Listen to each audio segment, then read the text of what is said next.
ঘটনাটা? আমি অফিসে কাজ করতেছিলাম, হঠাৎ করে দেখি তো সব দৌড়াইতেছে। হ্যাঁ, আমি বাইরে দেখি কিন্তু সব সাইকেলটাকে ভেঙে লাগতেছে। আমি আমার সাইকেলটা বাঁচানোর লেগে অফিস থেকে খালি বাইরে হয়েছি। আমার ধৈর্য জেম নেফারি আমার একদম রাস্তা পর্যন্ত আমার মাইরা লাগছে, ফিরতে ফিরতে শেষ, আমার পাও টাও সব শেষ শেষ। আমি এমনি অসুস্থ। কোন অফিসে কাজ করতো? আমি ওই তো এই প্ল্যানিং ইঞ্জিনিয়ারিং অফিসটার করতে কাজ করি, প্রিন্সিপালিটির অফিসটা।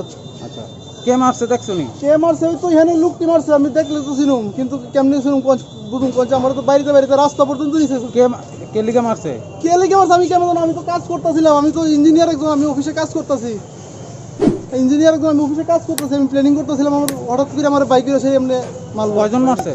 4-5 জন মিললাম। আমি তো কিছু কইতে পারি না, মানে আমার কপাল বলা, আমি হেলমেটটা পরে বেরিয়েছি, নাহলে আমার মাথা ফাঁসকে শেষ হয়েছিল, আমি মরে যেতাম না। আমার এইভাবে মারা মারছে, আমার সাইকেলটা নতুন সাইকেল আমি শেষ করে আমার ইয়ে করে